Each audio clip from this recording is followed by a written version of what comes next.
Visual Venture, the internet's most toxic fandoms. Chat, who do you think? Who do you think the most toxic fandoms are? I mean, I guess spoiler alert, he literally put Taylor Swift up there. What other fandoms are toxic? Well, there's Corpse Husband. K-pop is very toxic. Very true. Very, very true. Undertale, MLP? I don't know about toxic. Idiot, sure, but toxic? Niji Sisters? You know what? Yes, Niji Sisters, absolutely. Let's get into it. Also, before we actually get into the video, don't forget to like, comment, subscribe, other ways your view is encountered. What happens when a fan base is willing to destroy anyone who offends their idol? These are the internet's most toxic fan bases. As usual, we'll rank them from least to most disturbing, reveal some of the darkest things fans have done. If you guys are enjoying... By the way, for all the people on YouTube, I will probably be playing FNAF for the very first time relatively soonish on stream. Don't know when though. In the coming weeks. The channel so far, it would mean the world to me if you subscribe. There was Mousy. I looked away for a second. I missed Mousy. Oh my god, there's Mousy. Maybe VTuber fandoms. Maybe it's like VTuber fans. Is that Leek? That's Leek. He's right. Leek is so fucking toxic. Leek is so toxic. As usual, we'll rank them from least to most disturbing, reveal some of the darkest things. I honestly don't know much about the Genshin fandom. Fans have done. So I can't if really you guys say. are enjoying the channel so far, it would mean Husband, the world to me if you subscribe, because it helps me get my videos out to more people, and I promise to do my very, very best. I love his videos. His videos are so freaking good, man. To create the best possible videos I can for you. I'm Visual Venture, and you are awesome. Mousy probably gets mentioned with her getting top streamer with Kai. Oh yeah, the Kai Sonat fandom was pretty toxic towards her in that regards, but those were mostly children too, so can you really count that? Swifties, the overprotective Swifties! So before we begin, I want to make this clear that... I want to make it clear... Yes. I want to make it clear, I do like most of Taylor Swift's songs. I'm not like a hardcore fan of her or anything, and I wouldn't really go to a concert of hers, but occasionally I listen to Taylor Swift. I especially like the old songs. Like the old, more like country-ish sounding songs. I like those. This is not an attack on Taylor Swift or her fans in general, but there is a toxic part of her fandom that takes things too far. Almost every musician has... Didn't Donald Trump call out Taylor Swift the other day? For I don't know what reason. Overprotective fans. But with Taylor Swift, there are thousands of them, and they attack anyone who dares Taylor Swift is criticize. evil. You know, one thing she does that was pretty much a meme, and is actually pretty horrible, that she uses like a private jet for like really short distances. In 2020, Taylor Swift released an album titled Folklore. As usual, music critics reviewed it, but one review made Taylor's fans mad. It was from a website called Pitchfork, and the interviewer was a woman named Jill. In her interview, Jill praised Taylor's songwriting, but she didn't like everything about the album, so Jill gave it an 8 out of 10. But that's good! 8 out of 10 is great! For most people, that was a positive review, but for radical Swifties, an 8 out of 10 was unacceptable. It was an insult. My god! Taylor's fans started ranting online, complaining about the review. My god. And one of them came up with a bizarre theory, which was that Jill and Pitchfork were trying to sabotage Taylor Swift by giving Taylor's album a lower score. That's insane. That is insane. Pitchfork would drag down the album's overall rating, also known as a metascore. Once that sabotage theory took hold, fans were mad and they attacked. First, someone posted Jill's personal information online. They leaked her phone number, her address, and even photos of her home.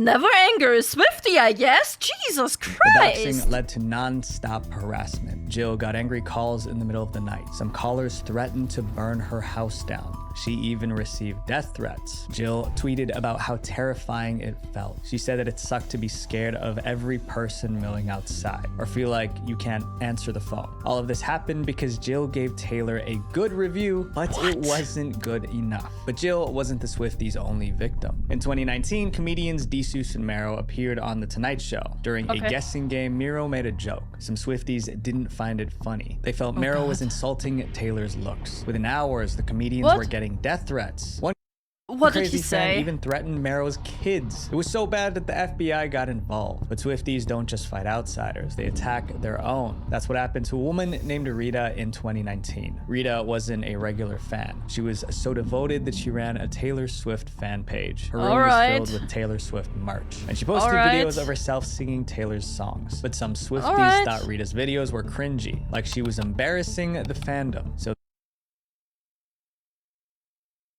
That's so... No. That is so rich. That is... Oh my god. No way. No way. What do you... Bro, that is so rich coming from them. Oh my god. I just... But this is literally all of you? This is what you do? This is what you do? they spammed Rita's videos with hateful comments, trying to bully her into quitting. When Rita refused to stop, the attacks escalated. Someone tried hacking her phone to take over her social media accounts. Another posted her license plate online, putting her at risk. Rita adored Taylor Swift, but she became an enemy simply because she didn't fit their idea of a proper Swiftie. Loving a musical artist is completely normal, but for radical Swifties, anyone who doesn't meet their standards needs to be silenced. I knew Swifties are toxic, but holy hell, that is worse. Bro, I knew they were like batshit insane, but I didn't know they were literally clinically insane and need to be locked up. You know? Like, I knew they had like screw loose, but not like to this degree. Jesus Christ. His next fan base kicked their leader off the internet. Okay, Corpse chapter husband, 2. the fan base that betrayed their idol. Yeah, whatever happened to him? Was it because of his face reveal or something? I don't actually know.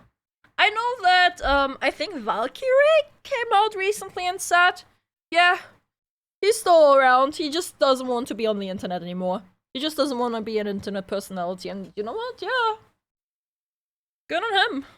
Like, if he doesn't want to be, good on him. Corp's husband was a faceless YouTuber who got popular in 2020. His main appeal was his voice. He had this deep, rumbling voice that sounded unreal. That voice, combined with being faceless, made Corpse a sensation. Fans couldn't see him, so they created a perfect fantasy version of him in their heads. But Corpse was a real person, and he was far from perfect. In interviews, Corpse revealed that his deep voice was partly caused by a medical condition. He also had arm pain that affected his daily life. He struggled with anxiety, and he didn't like talking in public because he was scared someone would recognize his voice. That's why he chose to remain faceless. He wanted privacy so he could manage his personal issues without the stress of fame. But some fans didn't care about his struggles. They just wanted to see his face no matter the cost. In 2021, a photo of a man went viral. People claimed it was Corp's husband. There was just one problem. The man in the photo, it didn't match the image fans created in their minds. Is that actually him? Accepting that, they started mocking the man in the picture. Tweets called him ugly. Some fans unfollowed him. Someone tweeted, unsubbed, and unfollowed Corpse after seeing that face reveal. Like, I thought it was gonna be hot, but he's just some ugly creep.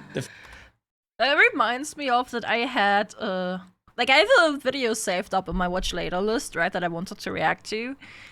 I think it was how a face reveal determines your success or something like that. Yeah. Been wanting to watch it, just haven't gotten around to it. Fans were brutal, but the reaction revealed the truth. Some fans weren't following Corpse for who he was. They were following the fantasy because they created. Of the voice. Also, it was never confirmed that the photo was actually Corpse. They never confirmed Fans it? might have been mocking a random person. Corpse could have addressed the photo directly, but he didn't. He just started pulling away. He tweeted less, he streamed less, and in November 2021, he uploaded what would become his last regular video. Years later, his fans still miss him. They leave comments begging for his return. But the truth is hard to ignore. The same fans who demand his comeback are the reason he disappeared. This comment summed it up perfectly. He didn't abandon us, we lost him. We truly didn't deserve this man. This next fan base is huge. I never really watched any content with Corp's husband personally. I don't know.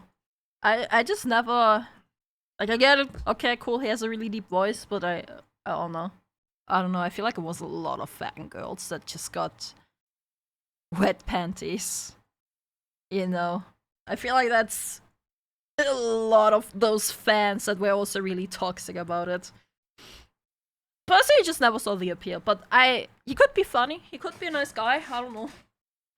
So I don't really know anything about him apart from, yeah, he had that deep voice and he was hanging around people like Pokemon and I think offline TV and whatnot. Huge, loud, and always upset. Star Wars, the fan base is Star never Wars, satisfied. oh lordy lord. There's a saying that you can't please everyone. The Star Wars fan base is proof of that. They've complained Oh, about lordy everything. lord. Storylines, dialogue, characters, even little things like the color of lightsabers. And when Star Wars fans get upset, But the color doesn't matter from what I heard, right? Like, that like shows if they're like evil or good or something? I don't know, I watched like one movie.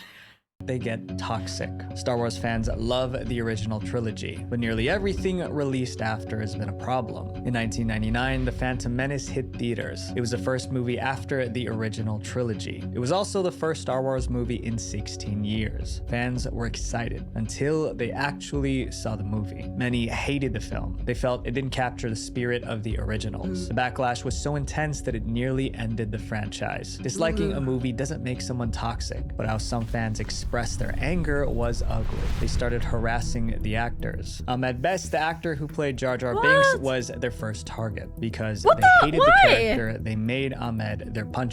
Bro, I cannot deal with people that can't separate literally fiction from reality in this case, right? Like, it's actors. He's acting. He's not, like, oh my god. There's so many, like, actors that play, like, evil characters. For example, the kid, what was his name? Joffrey in Game of Thrones? Everyone hates him. Bro, he got the rest IRL too. So did Cersei, I think is her name, I believe, as well. Then going after actors was something bad that started in the prequels that carried over to the sequel. Jesus Christ, man. Joffrey and Malfoy too, yeah. Yeah. If you replace Judge's voice with subtitles, it works better as a fan-made copy of the film demonstrate. I have no idea. Joffrey's actor quit acting for years because of the harassment? Jesus Christ, man! Bag. Ahmed's phone number was leaked. His answering machine was filled with death threats. Jesus. Over time, the harassment broke him. Ahmed became depressed. He was scared to leave his apartment. Jake Lloyd, the child actor, was the next target. He played young Anakin Skywalker. Being a child didn't save him. Some fans hated his acting. I think that's the movie I watched, the first prequel movie. I think that was the movie I watched. I thought it was okay. So they tried to find his address so they could camp Bro, outside his house and confront him. At school, classmates bullied him constantly. He even got death threats. Because of all the negativity, Jake quit acting entirely. But these toxic fans just got worse. Whenever a new Star Wars movie came out, they found something to complain about. And they started to contradict themselves. By the time The Force Awakens came out in 2015, the cycle was obvious. This time, fans said the movie played it too safe. These fans? Those are not fans. Those are man-children, man. Ridiculous. Some claimed it was just a lazy remake of a previous Star Wars film. Because of that feedback, the creators took risks with the next Star Wars movie. They broke away from the classic formula. The fans hated that too. Now they said it strayed too far from the originals. It seemed the fan base didn't know what it wanted. And as usual, they didn't just complain. They made life hell for Star Wars actors. Yeah, but I haven't watched it. But apparently this was really, really bad. The sequels do suck though. Apparently something about what was her name?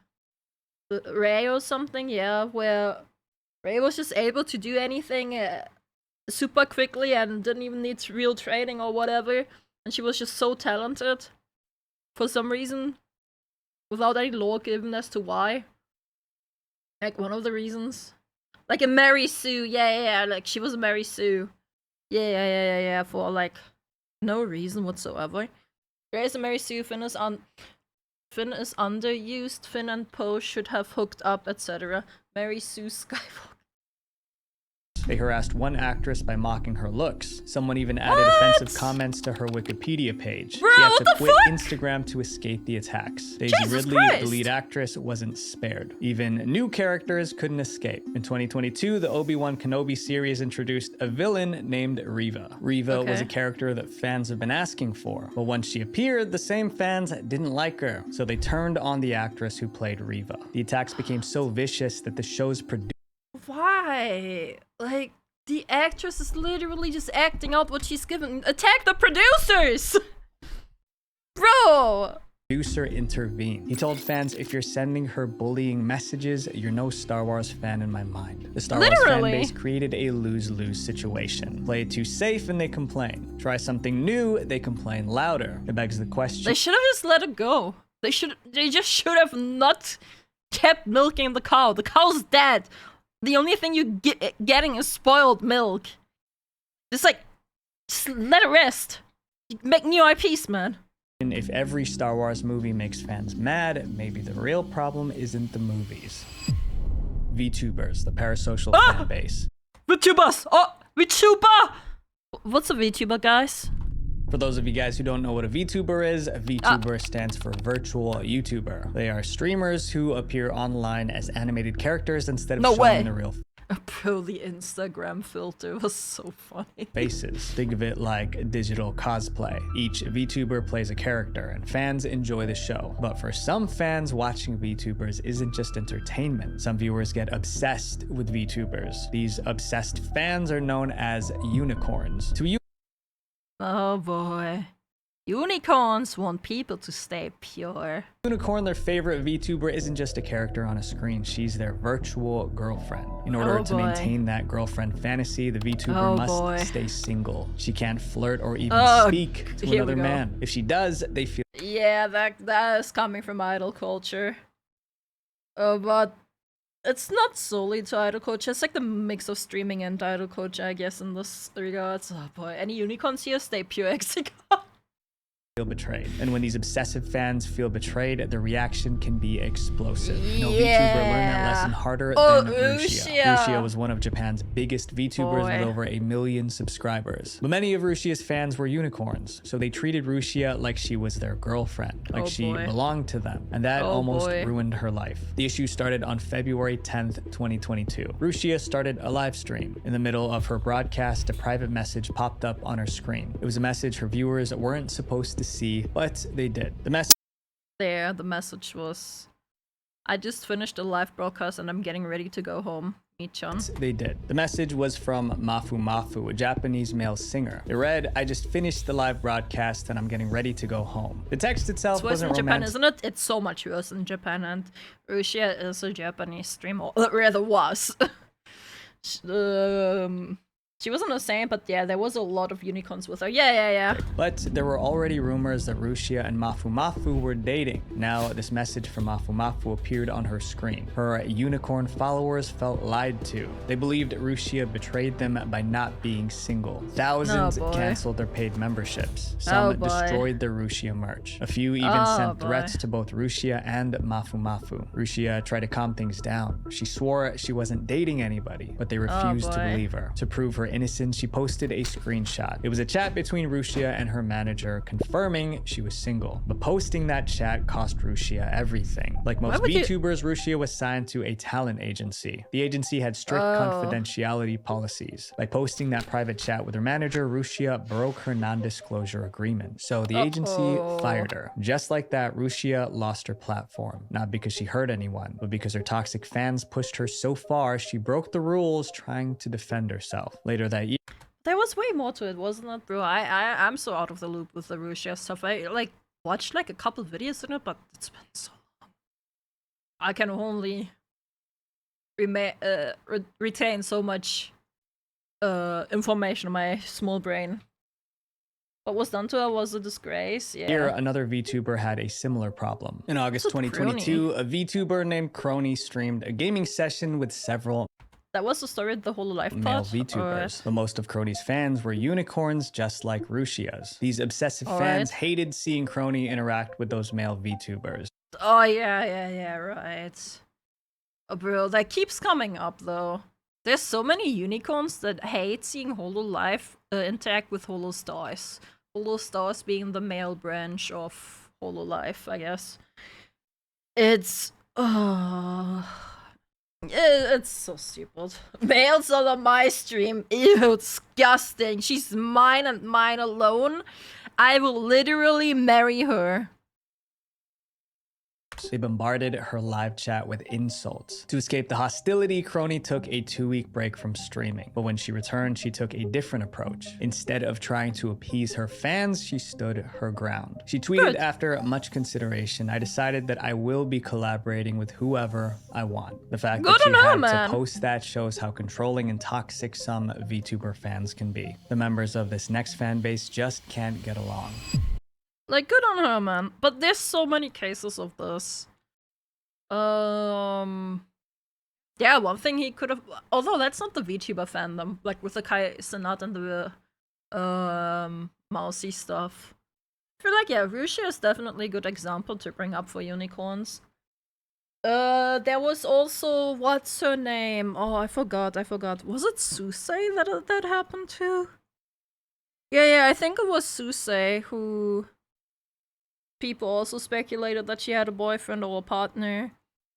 And like Susei like stood also her ground and said, we will never be friends / partners or whatever. If I remember correctly, that would have been a good example too. But yeah, there's so many cases of this. Just so many. League of Legends, the fan base that hates each other. No! No! Not League! The bane of my existence! No gaming fanbase is as toxic as League of Legends. At least that's what players say. In 2024, a survey asked gamers which fanbase was the worst. Around 36% picked League. What makes this fanbase so bad? It's about how the players treat each other. League of Legends is built... Chad used to say so many gamer words in League. I used to say a 3-letter word until I realized, wait, that's actually kind of toxic. But you know, you get like so desensitized that you don't actually like mean it. You just say it, you know? It's like, you know? Gay? No. No, not gay. No, not gay.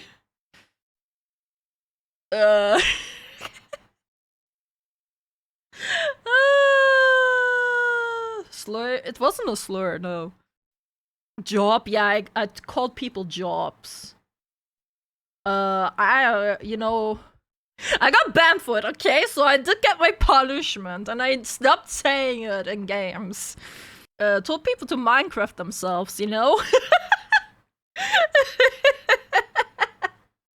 Start with an F, though, man.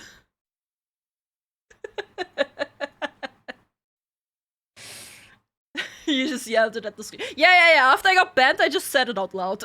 Instead of typing it in the chat. Bro, League makes you so freaking toxic.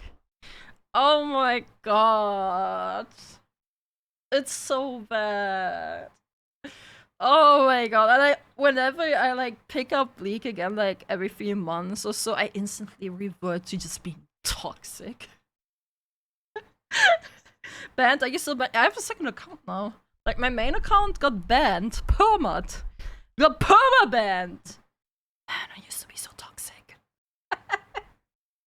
Around teamwork. 5 players join forces to beat another team. Success depends on working together, but most players end up fighting their own teammates. If someone makes a mistake, their teammates explode. Players scream insults in the chat. Others go even further. They int. Inting is when a player deliberately dies over and over in the game. They do this to either troll or punish their own team. Either way, inting ruins the game for everyone. Riot Games, the company behind League, has tried to control the toxicity. They ban aggressive players. They added mute buttons. They even created a system to reward good behavior, but none of it worked. By 2020, 98% of players said that they have been harassed in-game. 98% is near...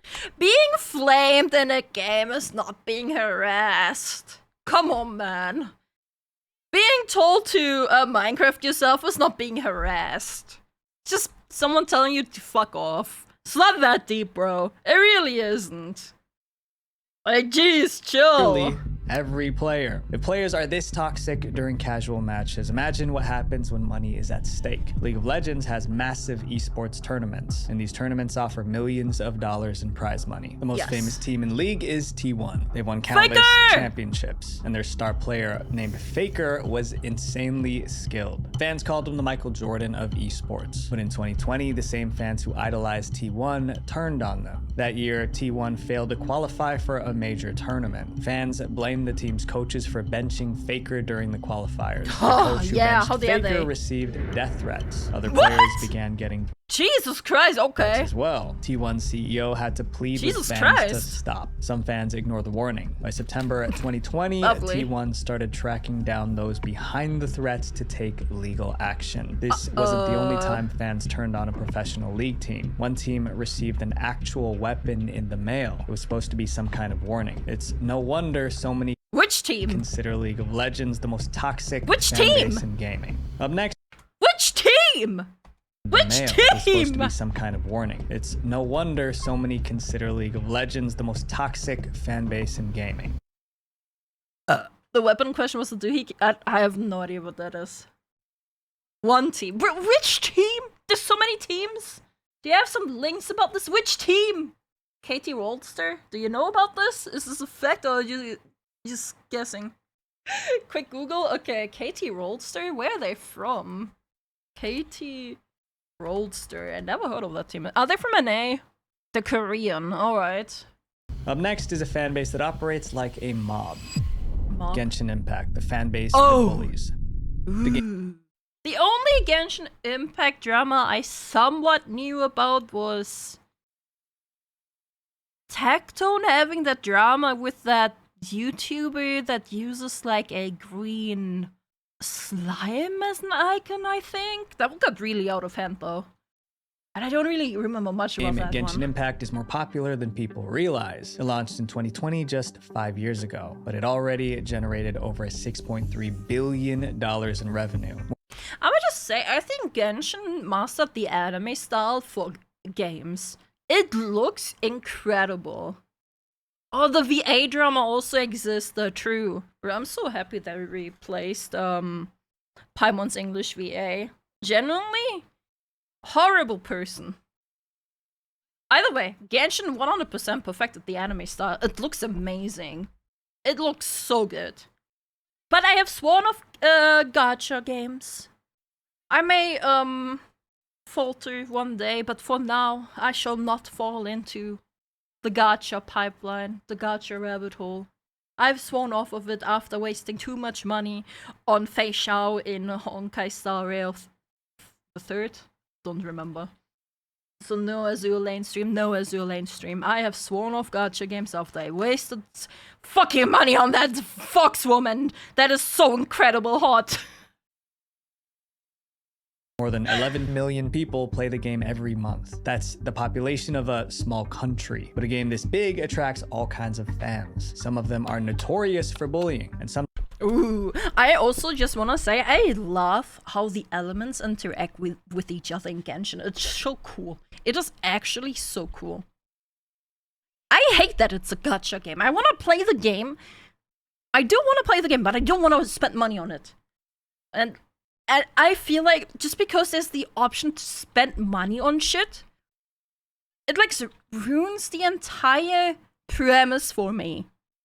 It ruins the entire premise for me because I could either grind for it for free and spend like hours and hours and hours on it, or I can spend money on it, get it instantly, and then feel like I achieved nothing. I wasted my money or time either way. It just doesn't feel good. It just doesn't feel good. Sometimes they attack for surprising reasons. It's exactly what happened in 2022. An artist posted an illustration of Kaya, one of Genshin's main characters. It was just fan art, nothing... Oh my god, this is about the skin color, isn't it? This is about the skin color, isn't it? But the artist made one mistake. Kaya's skin tone was lighter than usual. That small error caused chaos. Hardcore fans demanded the artist delete the drawing. Oh my god. Comments said draw him correctly. And of course, it's Western fans that complain about it. Or don't draw him at all. That was harsh, but some fans went further. Someone stole the drawing, darkened Kaya's skin, and reposted it. They claimed they fixed the I'm so tired of art fixing.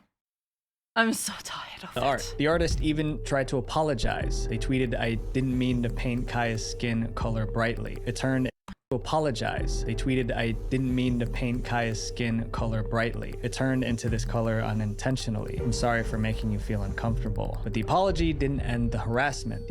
Bro, artist apologized and they kept going. What does this say? Okay, no hate to the artists because they apologize. The way y'all are saying that brightening POC skin tones are okay because it's art. No, it's not okay, nor will it ever be okay. Stop making people feel bad for not being okay with whitewashing. Are you retarded? Oh my god. I hate this. I hate this one so much because it keeps coming up too. Every single year. Like every few months, shit like this keeps coming up. Can we harass the harassers instead? My god. Didn't end the harassment. The attacks continued until the artist deleted their Twitter account. And this case was just the beginning. Seriously! Bro, fuck that! Genshin fans attack artists over little things, like drawing a character in the wrong outfit or the wrong pose. But it's not just artists who get attacked. Even actual employees working on the game have been targeted. In 2021, Genshin added a new character named Kokomi. Unfortunately, some players didn't like her, but they didn't just complain about the character. For some twisted reason, fans attacked the voice actress who played Kokomi. She was live streaming when the insults started. Her chat was filled with hateful comments. It got so bad that she had to turn off the comments. Remember, this voice actress was just an employee. Later, she posted that she only wanted a relaxed and happy environment, but the Genshin mob didn't back off. And this wasn't even the worst moment that year. In September of that year, but he didn't give us why. Genshin celebrated its author. Sad that she had streaming when twisted. Originally, some players didn't like her, but they didn't just complain about the character. For some twisted reason, fans attacked. For some twisted reason, so there wasn't a reason? Genshin voice actor. For what? The voice actress who played Kokomi. What? She was live streaming when the insults started. Her chat was filled with hateful comments. It got so bad that she had to. Because she was bland? Kokomi voice actress restricts livestream thanks to toxic Genshin Impact fans. They just hate for the sake of hatred. I think that's why. Maybe. Turn off the comments. Remember, this voice actress was just an employee. Later, she posted that she only wanted a relaxed and happy environment, but the Genshin mob didn't back off. And this wasn't even the worst moment that year. In September of that year, Genshin celebrated its first anniversary. Fans expected huge rewards. But oh yeah, didn't they get jack shit when the for rewards it? were released, many were disappointed. They felt like the rewards weren't good enough. This time, they didn't just make hateful comments online. They tried to sink the whole ship. Thousands of Genshin fans went on the Google Play Store and review bombed the game. They all left 1-star reviews. You know what's funny? There was also a time where they said they would boycott the game. I think that was because of the voice actors. And then they all kept playing anyway. They all kept playing anyway. So much for a boycott, man. The Play Store apps with low ratings can disappear from search results. So by review bombing the game, these fans were trying to bury it. The game's rating dropped from 4.5 stars to 2 stars. However, Google noticed what was happening, so Google deleted the They just removed it, But Limo. the fact that Google was trying to save the game made fans even angrier. Now, Genshin fans started review bombing Google's apps like Google Classroom. No way! No way!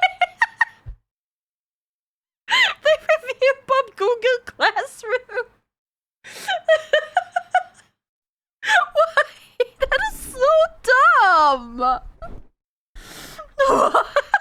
More than 20 apps across the Play Store were filled with fake negative reviews. The war only ended when the developers of Genshin Impact gave in. They added extra rewards to calm the fans down. If this community can sabotage their own game, what'll they do next? Up next is a fan base that chased away the creator of their game.